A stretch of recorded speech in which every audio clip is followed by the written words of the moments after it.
Welcome aboard.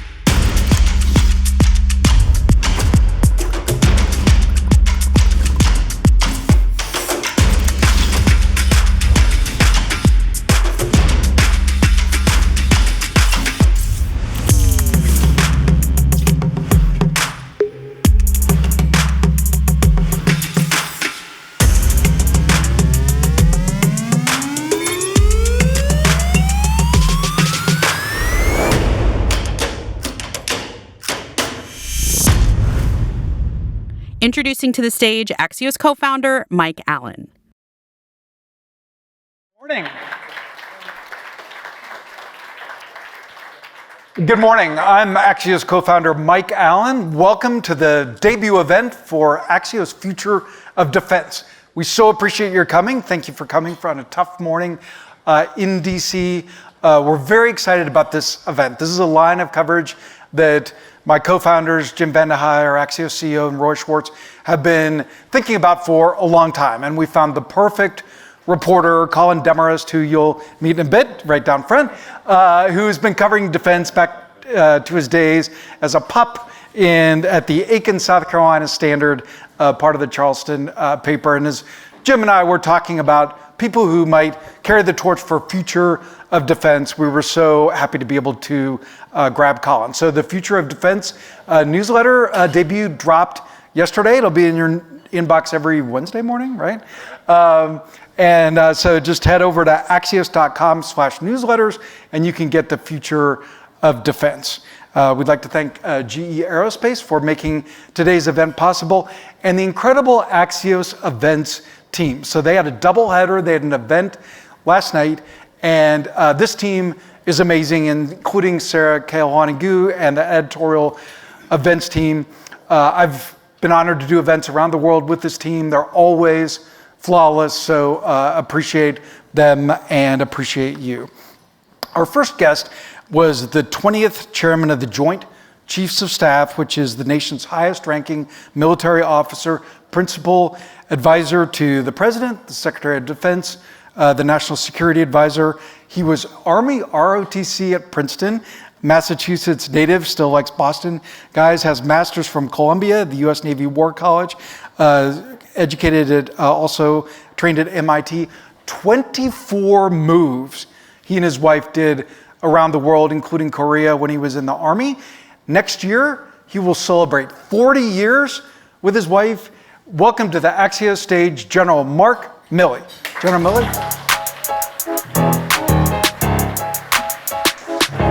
General Milley, love your walk-on music. Thank you, yeah. Very nice. It's all very good. Welcome. I checked that newsletter. I just want to make sure it's free.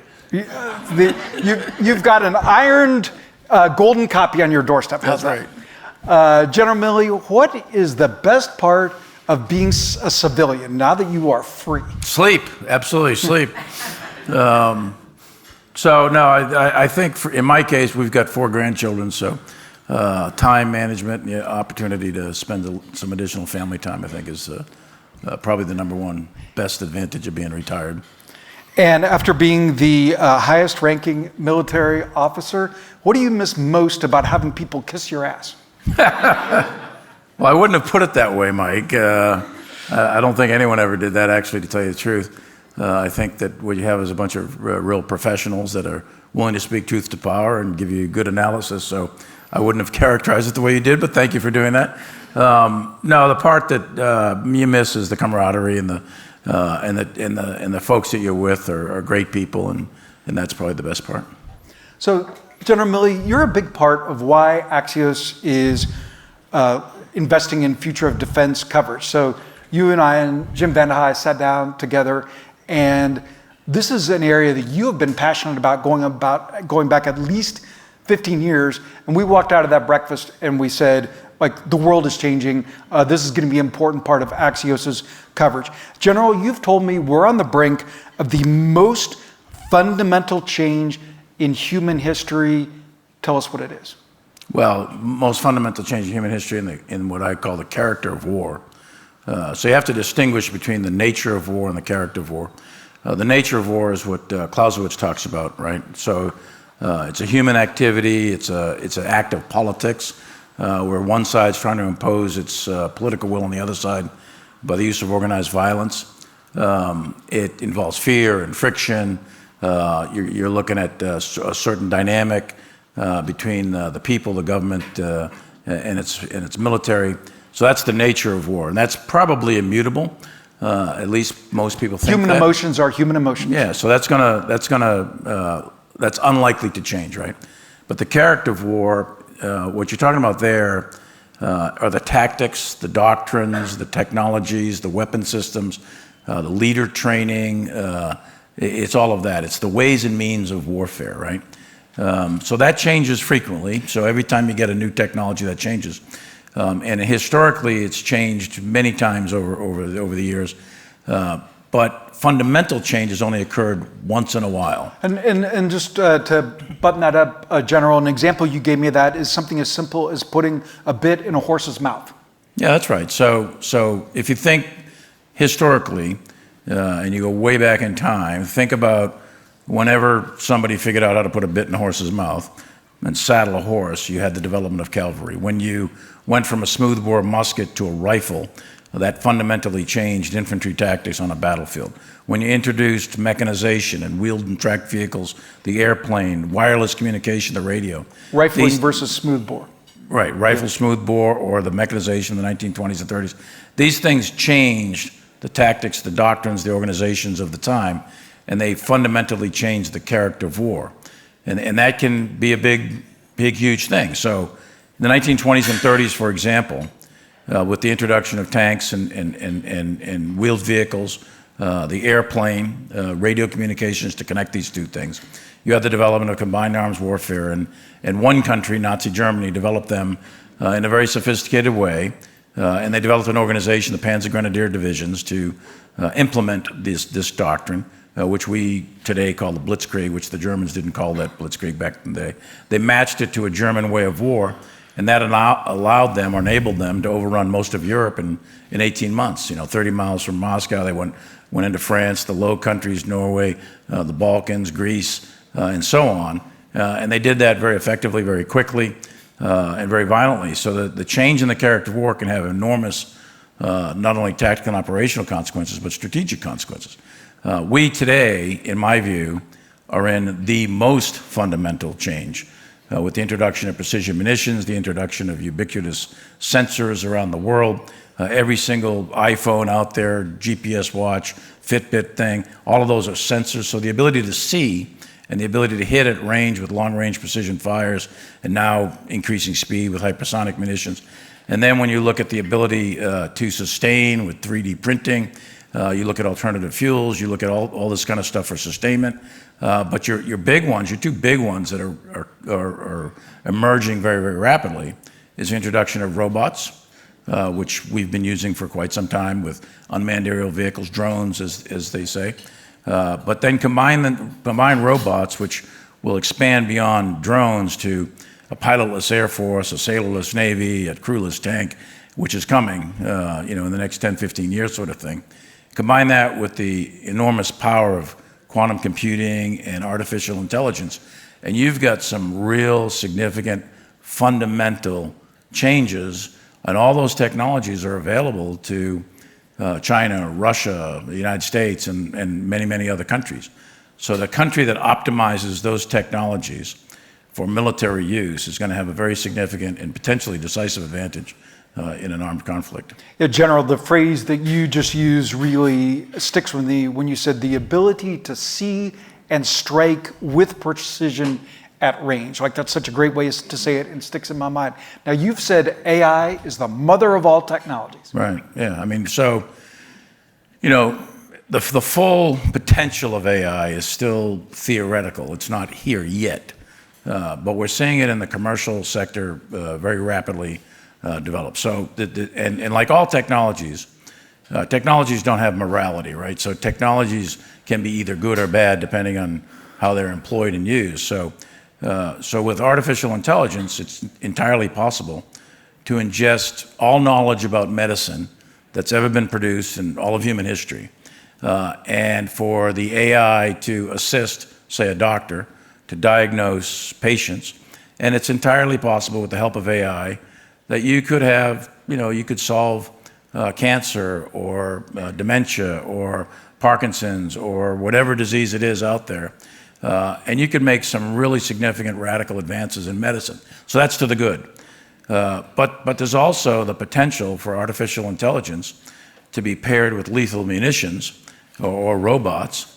And then you've got a real significant ethical and moral issue on your hands with the potential for that to be used in a bad way, right? But artificial intelligence, what it really will do in terms of the military, it's going to assist commanders to rapidly and more effectively go through the decision-making cycle by ingesting massive amounts of information at rates of speed and size and scale and scope that no human being could possibly match. And their ability to go through the observe, orient, direct, and act loop faster relative to your enemy. And the side that optimizes artificial intelligence for military use, potentially, because decision-making is so important in the conduct of military operations, potentially could have a very, very significant advantage in the conduct of war. So it's a huge, huge advantage. In general, I know you're very concerned about cyber, misinfo, disinfo. Sure, yeah. So, a few years ago, the U.S. military, and I think most militaries today, have expanded their domains of war. So their traditional domains were land, and then someone figured out how to sail a boat, so it became land and sea, and then we figured out how to fly airplanes, land, sea, and air. And then, a couple of decades ago, with the development of the internet, you expanded into cyberspace and space, physical space. Of course, with the space programs of the 1950s and 60s and so on. So today, the U.S. military looks at, and I think most militaries look at the domains of warfare as land, sea, air, space, and cyberspace. And I would probably even add subsurface or subsea, underwater. And with cyber is, it's been around for a while. If you think about artificial intelligence, for example, your very first use, or even the name, I think, comes out of the 1950s. But it's really coming into its own now, and it's accelerating to the point where you're really getting a ubiquitous use of that technology over the next 10 to 15 years. Cyber, similarly, has been around for a while. The internet, DARPANET, all that has been around for a bit. But now it's ubiquitous. It's in everybody's lives on a day-to-day basis. So you will see cyber as being a really critical domain of future armed conflict, to the point where advanced nation states potentially could burrow into your infrastructure systems, your electronic systems, your financial systems, your food supply, your water supply, et cetera, with cyber tools. And that could be very disruptive. It won't necessarily be totally destructive. It may or may not destroy parts of a system. Destroying the entire system is actually more difficult than people may think.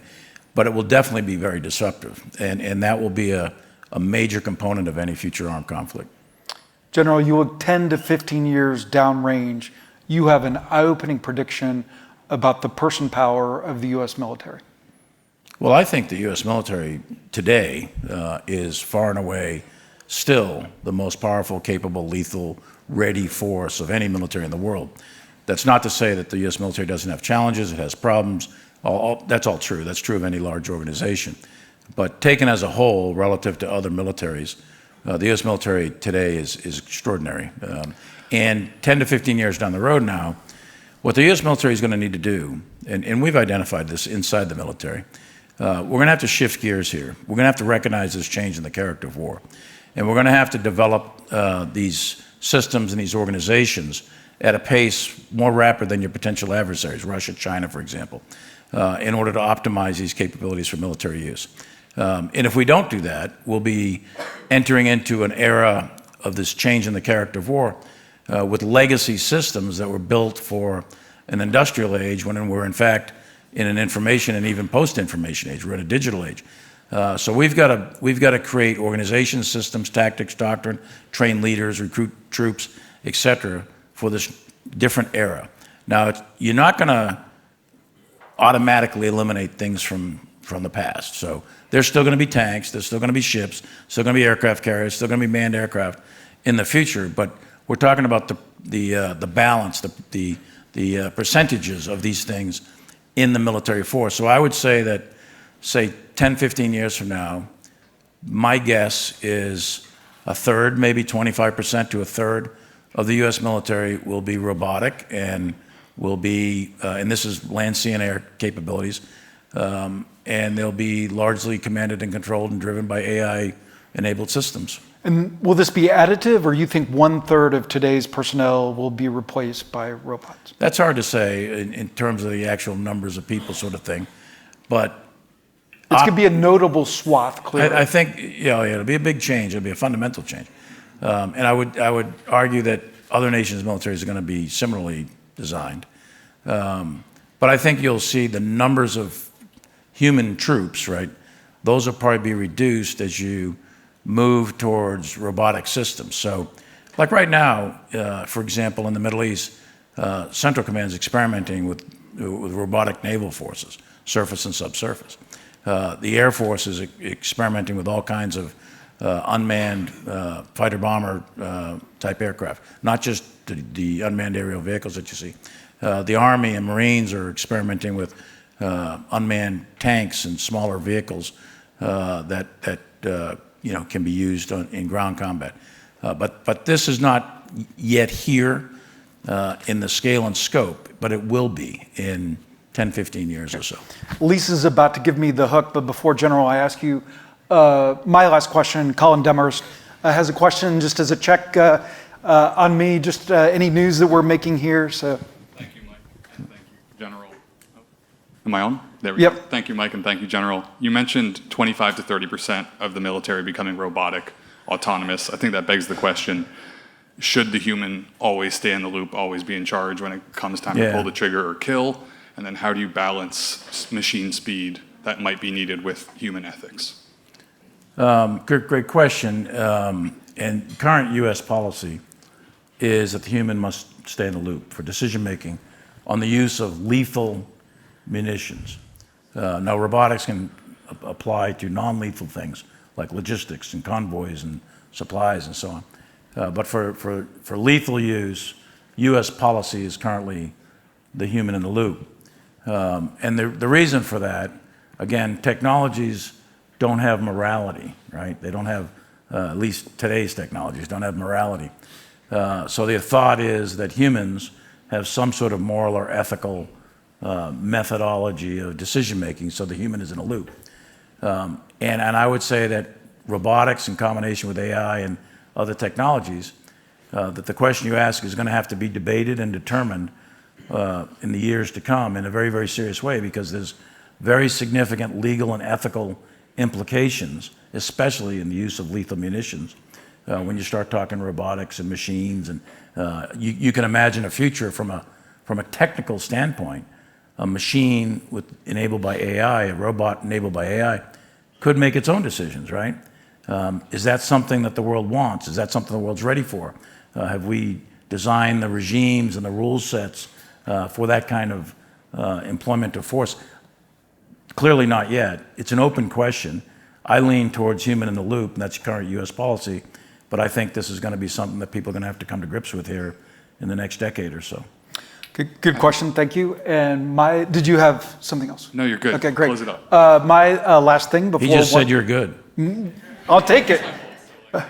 I'll take it. My last question before one fun thing. So, General, you're teaching at both Georgetown and Princeton. You sort of really enjoyed that, what made you optimistic as you talk to the students. You don't do domestic politics, but everywhere you go, you're asked about the geopolitical situation. And so as we look ahead to 2025, what do you think will be the biggest difference in overseas policy between a second Biden administration versus a second Trump administration?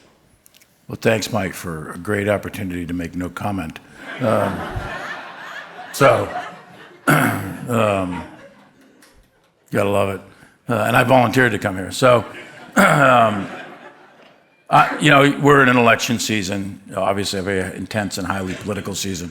It would be very inappropriate for me to comment on either candidate. But look at you from an overseas perspective, from a national security perspective, and from a policy perspective, not from an individual candidate perspective.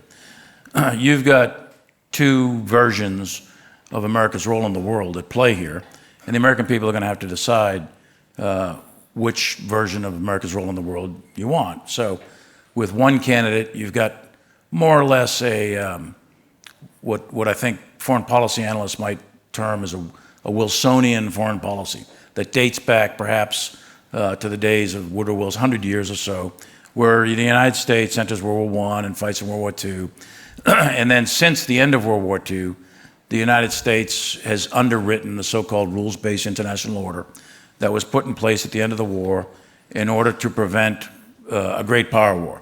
It emphasized free trade, it emphasized collective security, a network of allies and partners around the world, very bipartisan, where debates stopped at the water's edge kind of thing. So that's one version, one view, where the United States is forward deployed, very engaged in the world, and it's, in some ways, it's a values-based foreign policy, which comes under criticism a lot, but that's one version. A second version dates back, it's another strand of American history, dates back a little bit further, back into the 1800s. It's a populist nationalist version, and it comes out of things like Jackson and William Jennings Bryan. You've seen it manifest itself with George Wallace. You've seen it manifest itself throughout American history, throughout our entire history, going back. And it's more internally focused. It's more of a withdrawal from the world, not a complete withdrawal. It's not isolationism, but it leans towards bringing forces home and not being so engaged overseas. It leans towards a transactional economic approach sort of thing, and it leads towards protectionism, where you'll see things like the Smoot-Hawley tariffs of the 1930s or the 1828 tariffs, those sort of things. It's not necessarily about free trade as much as it is protectionism. So there's two variants of this, both of whom have manifested itself in American history very strongly at various times, almost like a sine curve back and forth. And they're both legitimate views for the American people to choose from. So it's whatever the American people want when they go to the polls. But that's kind of what's at play from a national security policy perspective, staying out of the individual personalities of candidates. But those are two big streams, and the big question is, what do you want as America's role in the world?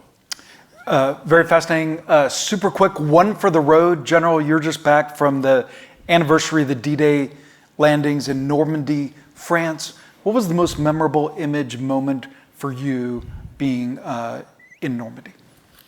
Well, for me, Normandy is very special for a lot of reasons. As Chief of Staff of the Army, major Army operation. It's really combined arms operation with the Allies. There were, a lot of people think it's just American-British, but it's American-British, French, Canadian.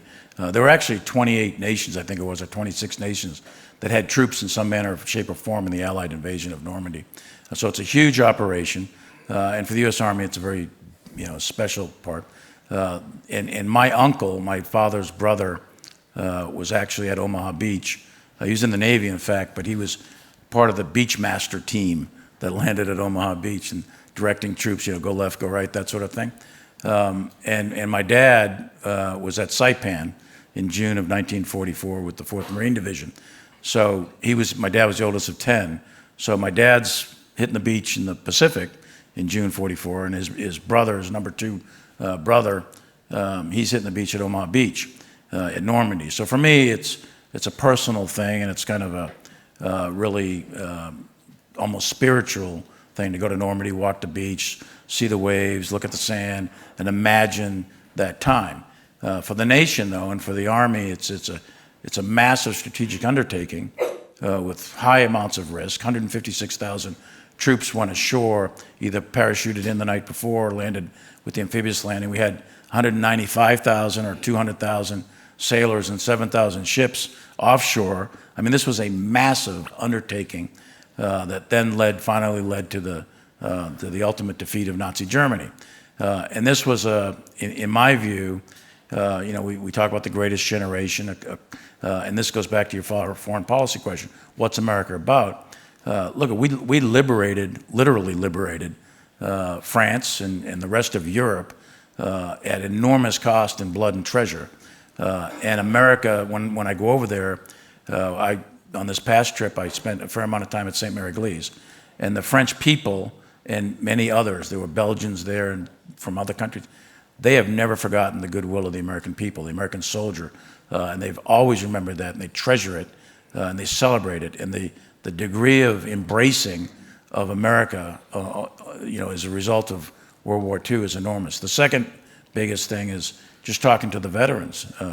The greatest generation is passing quickly, and the opportunity to engage with those soldiers and sailors and the folks that participated in World War II and participated in the invasion of Normandy, that's a very special thing for me. Incredible legacy. You're from an incredible family. General Mark Milley, thank you for this conversation. Thanks, Mike. Great conversation. Thank you very much, General. And now we're going to hear a quick word from GE Aerospace and publisher Nick Johnston in The Summer Suit.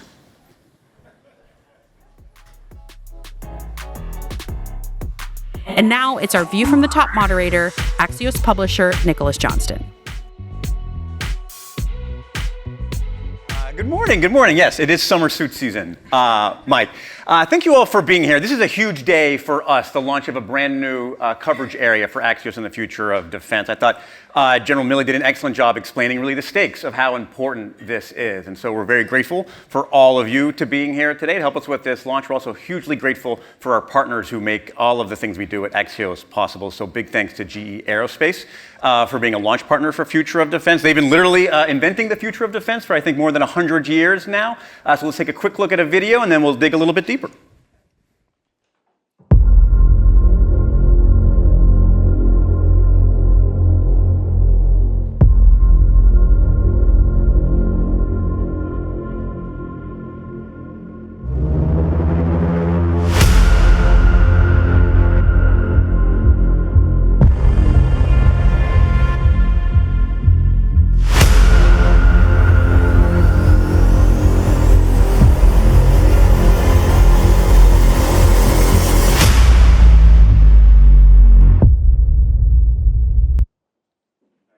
First View from the Top intro where I feel like I'm about to be in a Tom Cruise movie. So I'm really excited to welcome to the stage the Vice President within Edison works at GE Aerospace, David Tweedy. David, welcome to the Axios stage. How are you? Good morning. Great. Thanks for being here. Let's start a little big picture about the news in your company. So GE Aerospace, now a standalone company. Tell us a little bit about that process and why does it matter to the folks in this room? Yeah, certainly GE has its heritage all the way back to Thomas Edison, and the innovation back in those days. We have been in the aerospace business for over 100 years now, producing aerospace products. For as long as the aerospace business has existed, yes, really. Yes, and delivering them to our defense customers. All the way through superchargers for piston engines, and then inventing the first United States jet engine during the World War II timeframe. But April 2nd of this year was a big day for us. And that's when we transitioned from being in the aerospace business to being an aerospace business, right? The final transformation of General Electric with the 3 spins into independent companies was finalized on that date. And today we stand as GE Aerospace, a focused aerospace and defense company. So we think as an aerospace company, we operate as an aerospace company, and we invest as an aerospace company. And why does that matter? Yeah. You saw the picture. So what for these folks? Yeah, right? For these folks, right? So you look at the picture, right? So we're proud today that 2/3 of the aircraft in the United States Department of Defense fleet, rotorcraft and fixed wing, are powered by GE Aerospace products. So we are focused on continuing to support and deliver for today's warfighter, as well as thinking through tomorrow. So we live in an evolving world. Our adversaries are investing, their capabilities are continuing to accelerate. And so as an aerospace company, we've got to understand that and work with our military and defense customers and invest and bring the right solutions at the right times to meet the emerging threats. Yeah, so let's start talking about emerging threats. Let's start spinning this forward. So what are you working on today? What's the exciting stuff? What's in the secret labs that maybe you can tell us a little about? So, we really are at an inflection point. And one of the things I really get passionate about is I get to show up to work every day in a place where technology and innovation really matters to us and to our customers. So things like state-of-the-art material science, our jet engines operate at thousands of degrees of temperatures. And we historically have used nickel-based metal alloys in those parts of the engine.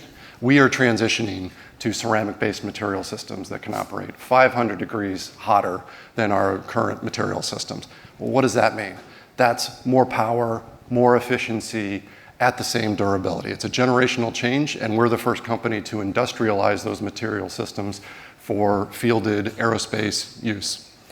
Additive technology. So 3D printing. We have a whole generation of people who have had to constrain their design solutions to what is possible in traditional manufacturing. With 3D printing industrialized for flight critical aerospace grade materials, tolerancing, and quality requirements, we've pioneered that. And now that unlocks the design engineer to think totally differently of how do we bring innovation and technology and capability to our products. Hypersonics.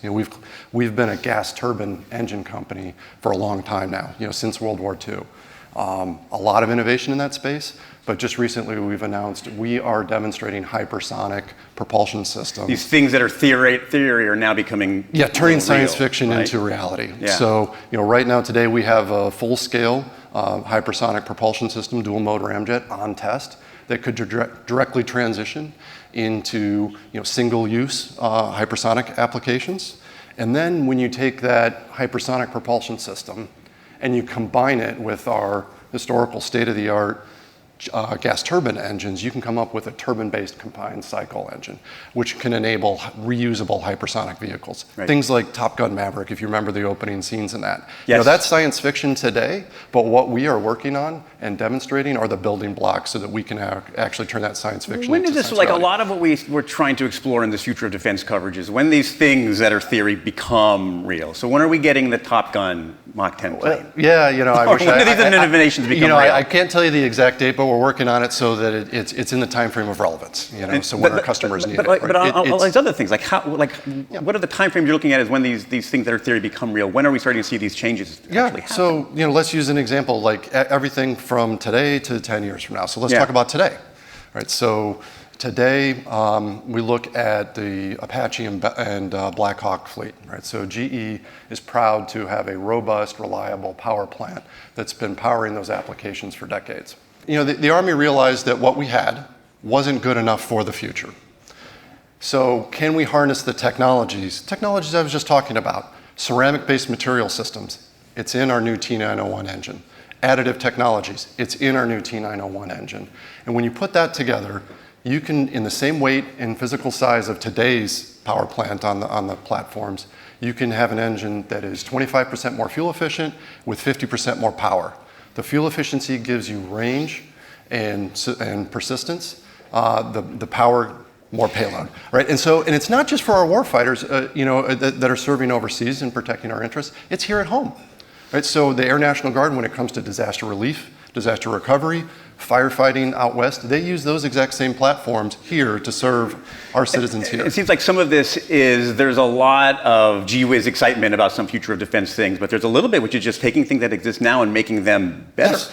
And what we're really proud is, 2 weeks ago we actually delivered our first flight test engines to the U.S. Army for testing in the Black Hawks and the Apaches. So we are doing what we said we would do. And we've been encouraged. Recently, we saw bipartisan support in the House for restoring full funding for the T901 program. We're encouraged by that. We would certainly encourage the Senate to follow suit and see this through so that we can get this capability out of the flight test arena and into the hands of the warfighter, not just those serving overseas, but those serving closer to home in disaster relief. I want to ask one little bit of a side question. I think it's against federal law if we have an event like this and don't talk about AI. Yeah, absolutely. Where does that fit into your thinking? How is that changing? Yeah. How is that upending things? It permeates everything, the whole digital transformation, right? So as we move from analog paper-based design systems to model-based engineering, a model-based supply chain, linked together through a digital thread so we can go faster and quicker at a faster cadence for our customers. And then with AI, innovative people in the medical space are using AI coupled with radiologists to improve the accuracy of cancer screenings and other things. Well, we're doing that same thing for assessing the health of jet engines when we go in and borescope, we have great maintainers, you couple that and supplement that with AI, we can do a more accurate job of assessing the health of an engine. And we're proud to announce that we're doing a pilot program with Palantir to use AI to do better fleet management, predictive maintenance, to really help with the logistics and predictability of. That's what's so interesting about this. Like, there's so much of this AI. It's like, oh, it's a robot that'll fly out in space. No, there's like very basic applications that are changing the way we can run the military now. Here today. Yeah. Yep. Let's wrap up with the final thing. There's something really interesting General Milley said about these new technologies. They're available to us, our allies, and our adversaries. He said the United States military is leading now. How do they keep that lead? Yeah, it's a team sport. It's industry, it's DoD, it's Congress coming together to deliver these capabilities. And history has shown when in a conflict with technology and capability overmatch, it can be decisive. And I think today's in Ukraine is the counterfactual to that, is when you don't have that overmatch, what ends up happening. So as an aerospace company, we think every day about things like air superiority and what we can do.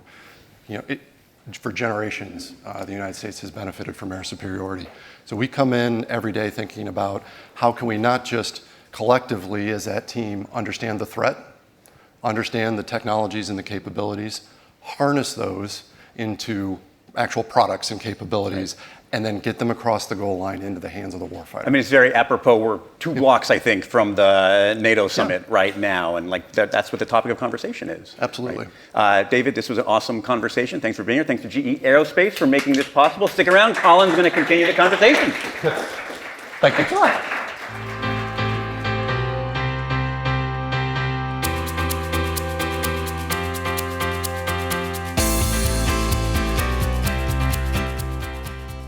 Welcoming to the stage Future of Defense reporter and author of the newsletter, Colin Demarest.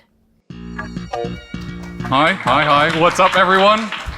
It's good to see you this morning. I'm Colin Demarest, the new author of the Axios Future of Defense newsletter.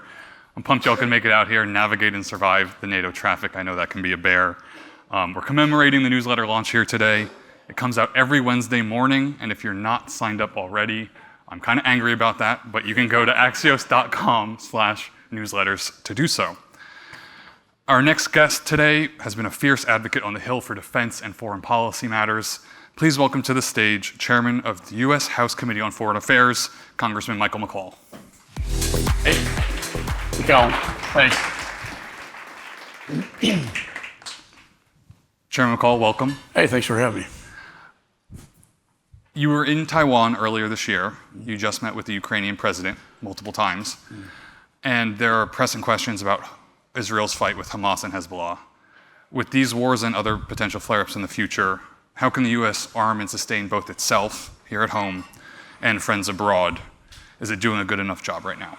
Let me say first, the world's on fire, and we have 2 hot wars, 1 hot zone in the Pacific. When I was in Taiwan, China basically staged a blockade, if you will, a prelude to war games as to what they would do.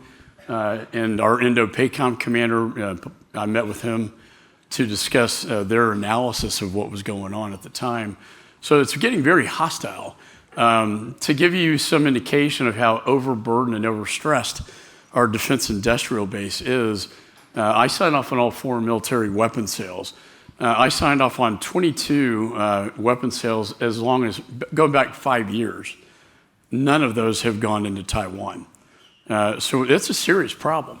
A lot of the older equipment we're putting into Ukraine, but as we're looking at what's happening with Israel and in the Middle East, and then we got the conflict in Eastern Europe with Ukraine, and then Indo-Pacific is a serious threat. Short of you mentioned Taiwan, so let's go there real quick. Yeah. Short of a full-blown invasion and war there, what's your number one concern regarding them? Is it a blockade, a chips takeover, crippling cyber attacks, what? It'd be all the above. I think they would, as I understand it, the plan would be to do essentially what they're doing, demonstrating when I was there, blockade, a massive cyber event to shut down the island, and then a massive artillery attack that would make the Iran attack on Israel look like it's like a kid's school. It would be really an overload, And we would have some capability to respond to that in the Pacific. The problem is Taiwan does not. My biggest concern is TSMC. And I've had the chips folks. So that'd be the semiconductor manufacturer. Had a tour. They manufacture 90% of the advanced semiconductor chips for the world. So imagine if the invasion occurs, it will either get blown up or it will not be able to sustain because of the maintenance that comes from ASML in the Netherlands and the United States, and it would shut down, and it would send the United States into an economic tailspin, the likes of which we've never seen. And that's why I introduced the CHIPS bill. Secretary Pompeo's idea, and it was to try to pull, our supply chain with semiconductors out of Taiwan and into more, less hostile areas, not vulnerable to China. And already in the United States, we've had about almost $500 billion return on our investment in the United States, but it's going to take time. When you were over there, was there a palpable kind of frustration about the arms backlog? What was your takeaway there? Yeah, it's hard, because I was there with President Tsai, the former president, and then now President Lai, and where are my weapons? I paid $19 billion, and it's hard to explain why it's taking so long. How did you explain it? What was the reason? It's very hard to do. I just said, well, it's overstressed, overburdened. But a lot of people don't realize that it's one of the biggest national security threats we have, is our ability to manufacture weapons on a timely basis. How do you reinvigorate? How do you kind of inspire them to meet what's needed? Because it's consolidated for 3 decades, I think, and that raises real competition you have concerns. the big primes, and they're always going to be around, but the big primes are like a big battleship. It takes a long time to turn the ship. What we need are maybe smaller, more innovative, efficient models.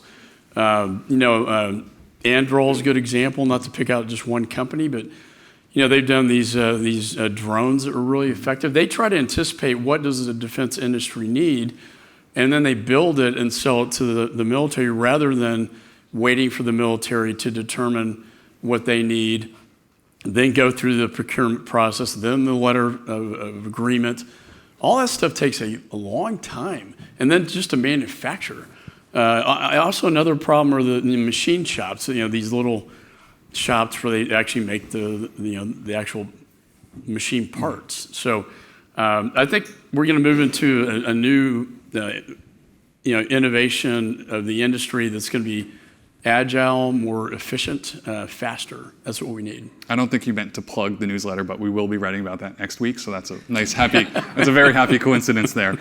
Let's stay in the Indo-Pacific. How do you see the relationships evolving between Iran, Russia, China, North Korea? And then on the flip side, what do future U.S. relationships look like in the same area? So, Beijing Olympics, Putin visits Chairman Xi. This is after Afghanistan imploded. I know you had General Milley. He testified before my committee. Afghanistan implodes. Within a matter of months, Putin, the Russian Federation, moves down, invades Ukraine. I think a direct response from what happened in Afghanistan. Every time when you project weakness, you get aggression, conflict, and war. You project strength, you get peace. And so then we saw, the meeting 2 weeks before the invasion. She says, hey, can you wait until the Olympics are over before you do this? And then that's when they formed the Unholy Alliance, I call it. Your words. Yeah, I call it, I branded That's what that. you've trademarked, yes. I didn't say Axis of Evil, a lot of people say. But it really is an unholy alliance. And the Ayatollah's a part of this, and so is Kim Jong-un. They're all in this together. And when we passed the supplemental, I told my colleagues, they're all in this together. I had a picture of all of them standing together. And they're very intertwined. In fact, China has revitalized Russia's military to a great extent. And it's a problem. I think we should have sanctions on China for doing that. They're exporting a lot of the machines to make the weapons. NATO talked about that Semiconductors yesterday. and technology. Do you think sanctions are enough? I feel like that word gets thrown around a lot, but it does. If they don't get enforced. I had to put the sanctions back on Iran for their energy. It's about 80 $80 billion to China in energy. The drones and missiles that go into Israel and Ukraine, the administration didn't, they let those sanctions lapse, so we need to enforce that. But we have not been very good at enforcing the sanctions. So you met with Prime Minister Modi in India, correct, recently? Yeah. He was photographed giving Vladimir Putin a hug the other day, and it made its rounds on Twitter, X, Yeah. It's whatever you want to call it, right? Yeah. What's your kind of gut reaction to that? I don't like. I mean, I talked to him specifically about that. I said, if you want to buy American weapons, you got to get off this Russian dependency. They have bought old Russian military equipment that they need legacy parts to maintain, which I understand that, but I said, you cannot buy anything new from Russia or we're going to stop selling. I'll stop signing off on these weapons packages. They are part of the Quad. So I was with Undersecretary Kurt Campbell, who started this whole idea. They're really a great ally when it comes to China. They just have this old, it's an old alliance they've had with Russia that they're trying to break out of. But when he's hugging Putin, I don't like that image. AUKUS is also in the region. I think top of mind for a lot of people are the submarines, but there's also Pillar 2, the advanced technology. Yeah. How are you thinking about that side of the deal or that side of the relationship? This is a really, I think, the exciting breakthrough that I pressed really hard to get this on the National Defense Authorization Bill. Pillar 1 are the nuclear submarines. So you're talking about the United States, UK, and Australia. Correct. Pillar 2 is really fascinating because that's going to get you into AI, quantum, a lot of the advanced technologies. Future of defense. The future of defense industry. And it's a collaboration to get around these international, what we call ITAR, these international arms regulations. We're Five Eye countries. There's a trust there. The certification process, they wanted to make sure that UK and Australia had export control laws similar to ours. I think they've effectively passed that now. So I hope, it's my great hope that by August they will certify Pillar 2 officially. And I'm planning a trip over there with Undersecretary Campbell in August. Okay, we're running a little short on time. I'm getting the flashing red light. I'm trying to talk as fast No, as you're I good, can. you're good. But I have a couple more things I want to hit on. As you mentioned, Mark Milley, the former Joint Chiefs Chairman, was up here earlier. Yeah. He has spoken about the Afghanistan withdrawal, a topic you and others are examining right now. What's the latest on the investigation? Well, we have Jen Psaki coming in. I think Milley and McKinsey testified. They were very good with the families of Abbeygate. Families are very upset. I think you're going to find when our report comes out on the anniversary of the Abbeygate bombing that there was no plan until after the Kabul fell. They didn't anticipate what was going to happen. The military, I think, got it right. When I got my DoD briefings and my IC briefings, they were all, first of all, they didn't even approve of this in the first place, of the evacuation. We had a very light footprint, 2,500 troops. I mean, we got 100,000 in Europe. We got like 30,000 in South Korea. We had 2,500 in Afghanistan, 6,500 in NATO, and it stabilized Afghanistan with the air power. Once that was gone, the whole thing implodes. Now the women have gone back to the Stone Age under Sharia law of the Taliban.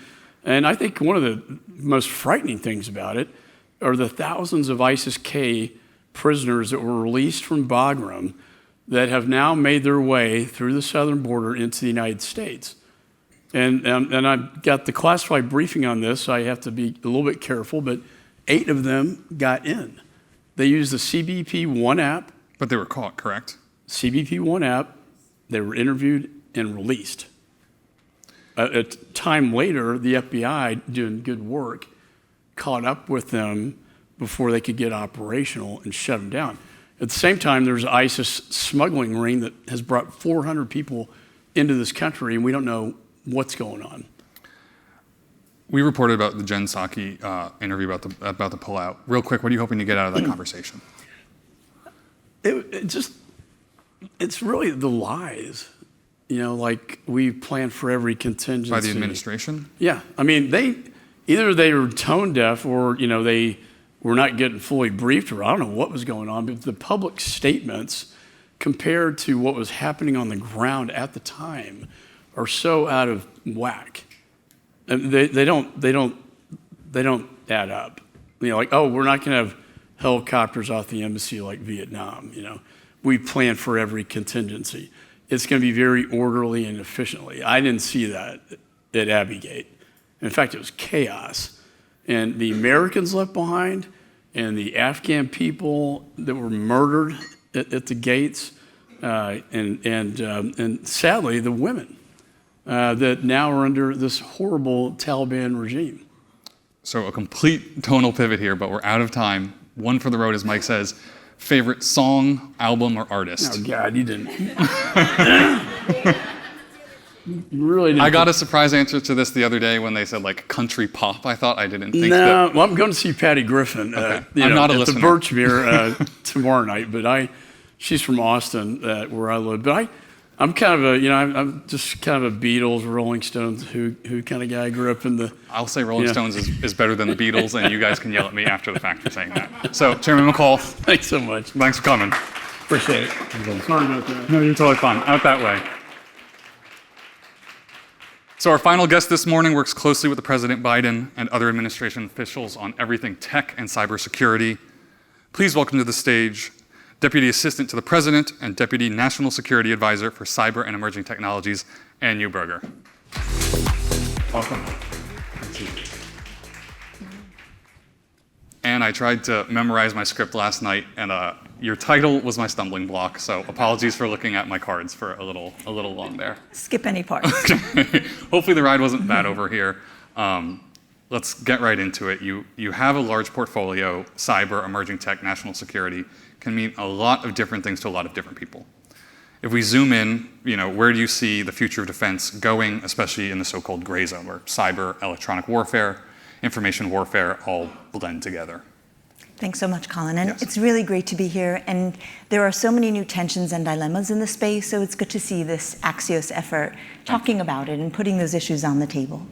So we see the contours of war changing in many ways. I'll give 3 examples as part of an anecdote, right? The evening before Russia invaded Ukraine, Russian intelligence conducted a cyber attack on an American commercial satellite company. Viasat, correct? Viasat, exactly.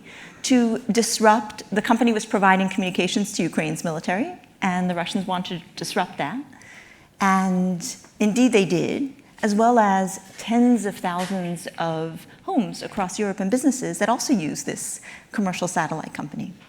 And that would have disrupted Ukraine military's ability to communicate, if not for the fact that SpaceX, another commercial satellite company with a very different architecture, which we'll talk about in the context of EW, jumped in to provide capabilities.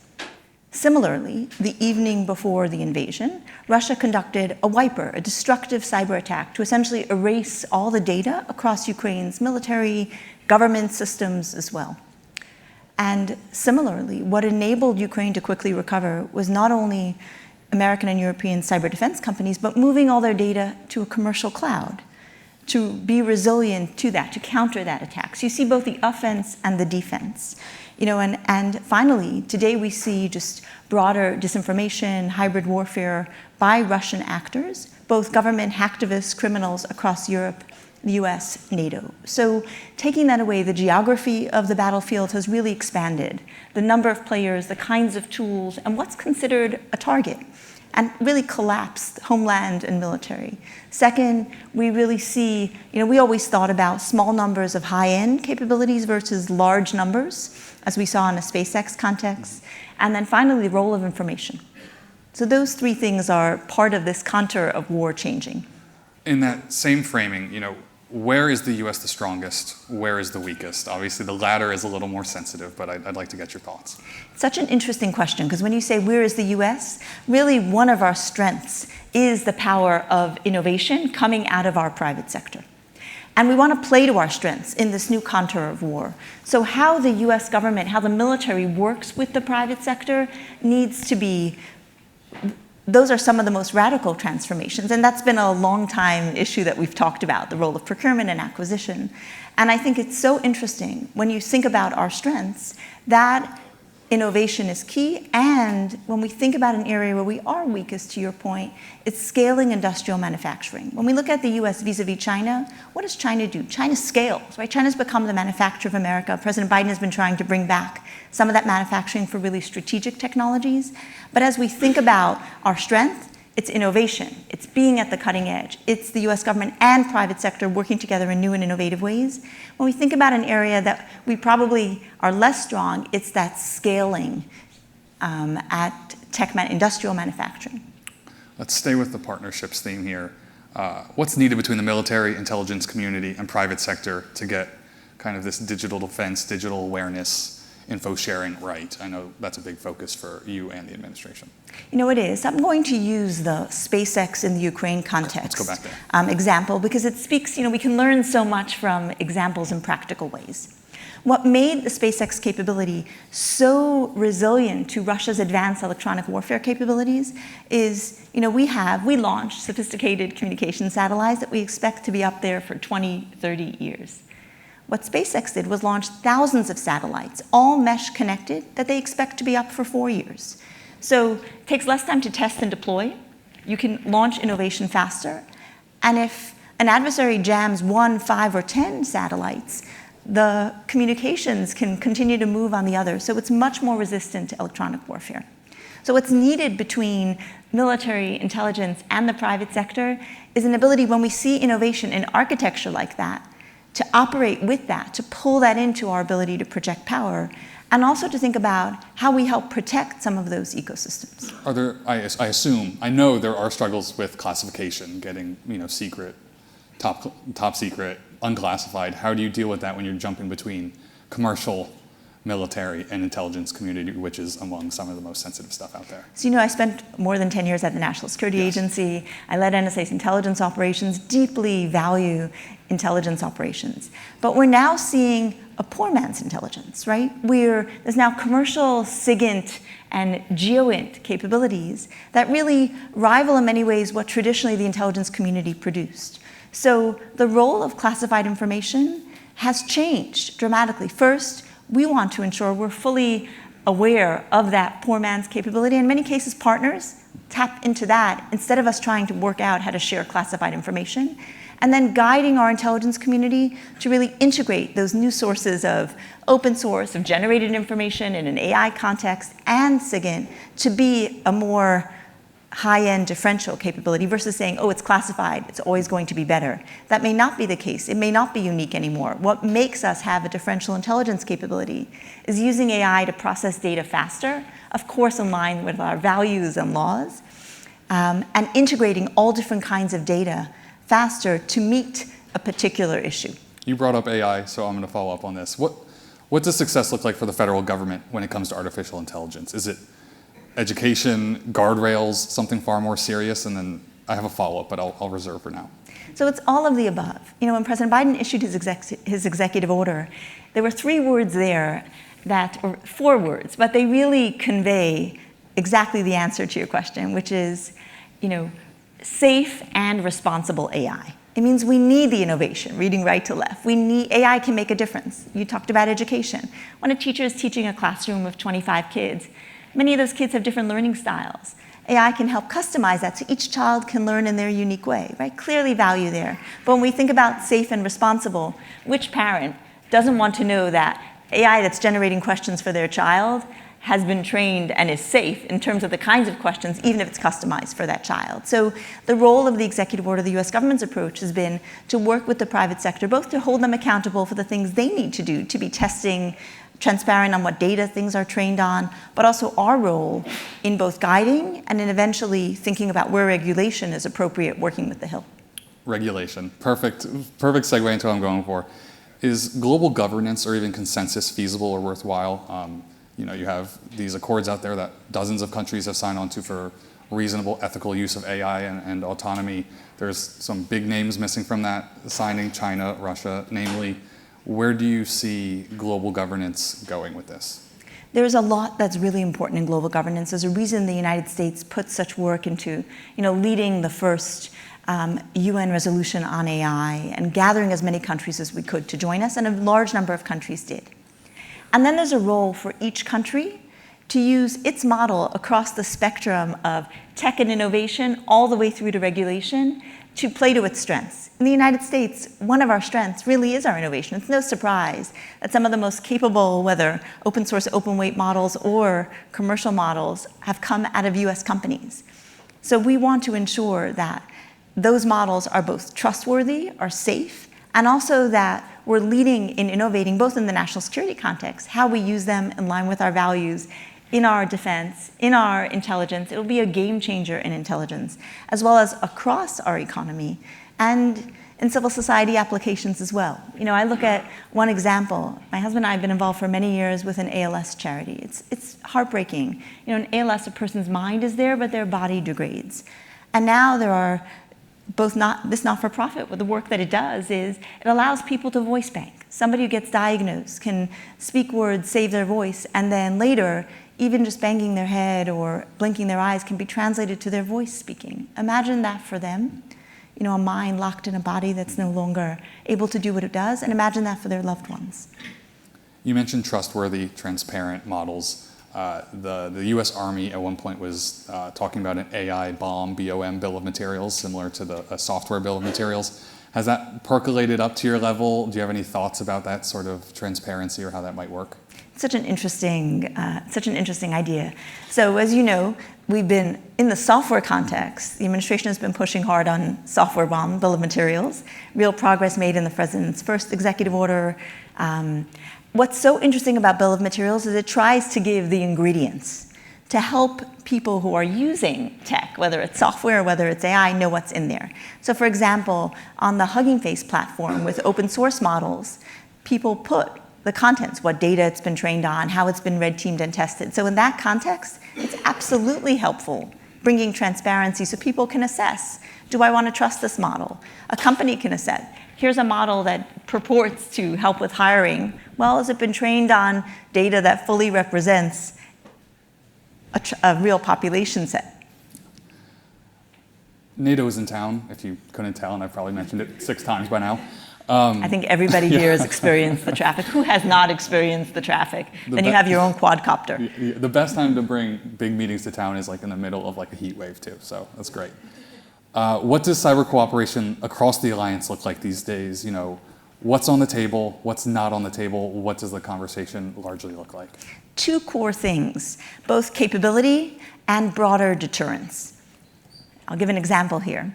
When about a year ago, we launched the virtual cyber incident capability at NATO to say there are 32 countries. There's a mixture of capability. You all know some of the more capable countries in there, Estonia, the Netherlands, Germany, the United States, of course. And if a country that's less capable gets attacked, how do we have a coordinated way to help quickly? We launched that a year ago, and it's already been used. When Iran attacked Albania's government networks, took down the networks, disrupted Albania's government's ability to serve its citizens, the U.S. Senate Hunt Forward team out there after that. Exactly right. But we also use this new NATO virtual incident response capability to go out to members and say, who can help? Here's what Albania is asking for: malware analysis, intelligence on who did it, help recovering. 8 NATO members jumped in and helped, and in a coordinated way brought that support. So that's the first piece, right? It's leveraging what's already there, but connecting it, integrating it, and getting it there quickly. The second piece of that is there's power in numbers.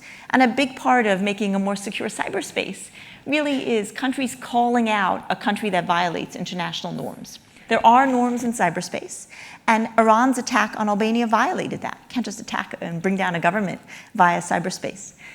So NATO members together both attributed that and then stood behind Albania as they essentially PNG'd the Iranian ambassador, put in place consequences for the cyber attack. As part of ensuring that international cyber norms, we start to put in place consequences when they're violated. So what does cyber deterrence really look like? Because you can't really talk about cyber offense, at least not in this room. You can't kind of cyber saber rattle necessarily because it is so sensitive. So how would you describe it or that process? Cyber deterrence comes with a lot of tensions because there are many more actors. You have countries, you have political hacktivists, you have criminals doing it to make a buck. Many more virtual connected systems, right? We have hospitals connected to the internet, power systems connected to the internet, and of course, military communications. And the exploits, there's an entire exploit economy. So getting access to offensive tools has become much easier. So how do you deter in that kind of an environment? One part of it is countries working to deter country activities, and countries hold each other accountable when they harbor hacktivists and criminals, and working to enforce that. How that plays out in practice, there's a lot more to talk about there. And I think just a conversation around cyber deterrence and the different players, companies, private sector entities, civil society would help us knit that together. We have a minute-ish left. I might drag it a little long because I have a good question for you at the end. Okay, now everybody's really listening. It's calling you have a background in this space, so it's a good question. But I definitely wanted to hit the Vault Typhoon hacks, which targeted critical infrastructure across the U.S. and Guam, which is a key U.S. military Pacific foothold. Those were disclosed last year. What does the Biden administration make of Chinese kind of poking and prepositioning on that critical infrastructure? And have there been any similar incidents since?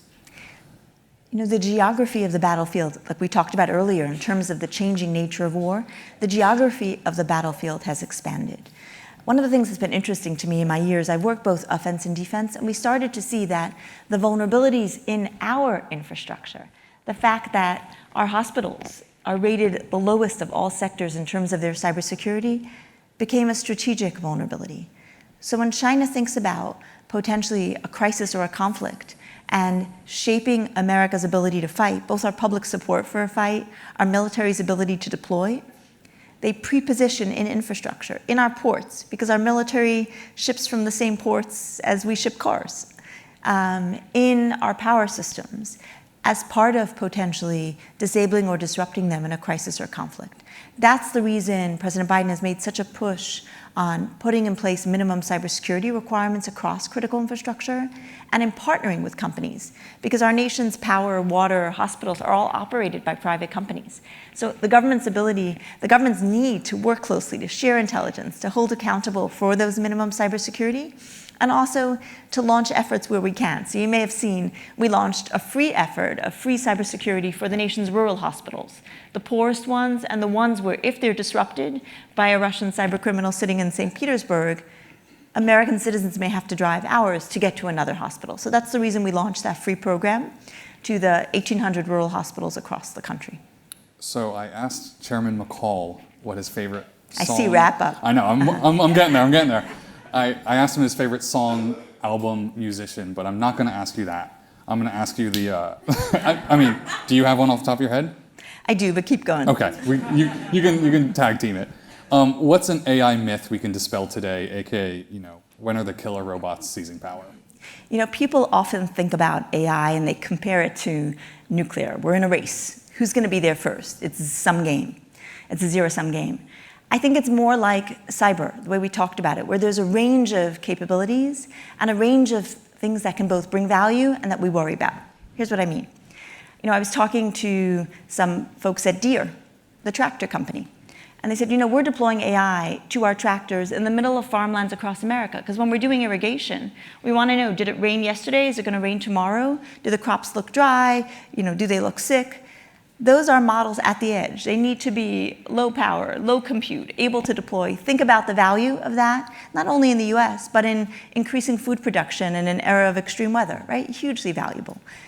On the flip side, we're already starting to see AI models being used by cyber criminals to expand what they're already doing. So that range of capability, and then you have the highest end, the kind that can control a series of tanks on a battleground or launch a drone based on the geography and AI learning where it needs to go. So thinking about that safe and responsible AI has to apply across that spectrum of types of AI capability. I'm not letting you off the hook on the musician, so what is it?